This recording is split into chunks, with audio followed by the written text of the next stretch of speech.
भगवते रामकृष्णाय ॐ नमो भगवते रामकृष्णाय ॐ नमो भगवते रामकृष्णाय ॐ नमो भगवते रामकृष्णाय ॐ नमो भगवते रामकृष्णाय ॐ नमो भगवते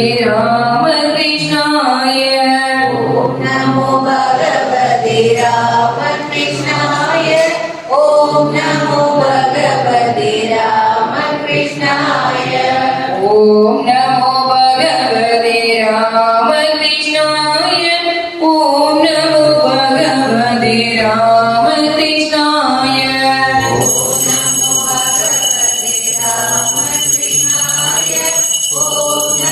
भगवते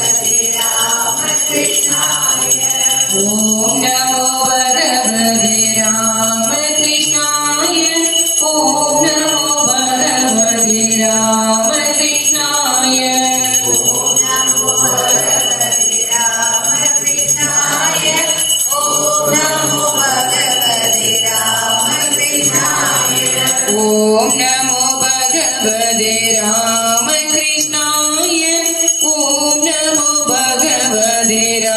रामकृष्णाय नमो भगवते रामकृष्णाय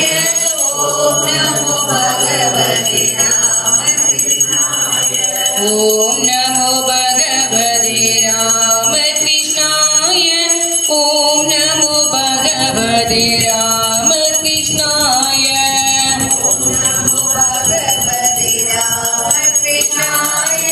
ॐ नमो भगवते रामकृष्णाय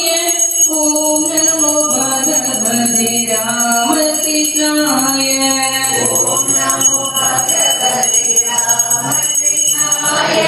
ॐ नमो भगवते रामकृष्णाय ॐ नमो भगवते रामकृष्णाय ॐ नमो भगवते रामकृष्णाय ॐ नमो भगवते रामकृष्णाय ॐ नमो भगवते रामकृष्णाय ॐ नमो भगवते रामकृष्णाय ॐ नमो भगवते रामकृष्णाय ॐ नमो भगवते रामकृष्णाय ॐ नमो भगवते रामकृष्णाय ॐ नमो भगवते रामकृष्णाय ॐ नमो भगवते रामकृष्णाय ॐ नमो भगवते रामकृष्णाय ॐ नमो भगवते रामकृष्णाय ॐ नमो भगवते रामकृष्णाय ॐ नमो भगवते रामकृष्णाय ॐ नमो भगवते रामकृष्णाय ॐ नमो भगवते रामकृष्णाय ॐ नमो भगवते रामकृष्णाय இப்போ எல்லாருமே அந்த பூ வச்சிருப்பாங்க. அந்த பூ எடுத்து அவங்க அதுல பாகவதற்கு அஞ்சலியாக போடுறோம். அதுக்கப்புறம் அங்கிருந்து மொத்தமா ஒரே நமஸ்காரமா பண்ண கல்யாணம் ஒரே நமஸ்காரம் பண்ணலாம். அந்த பூ எடுத்து போடணும்.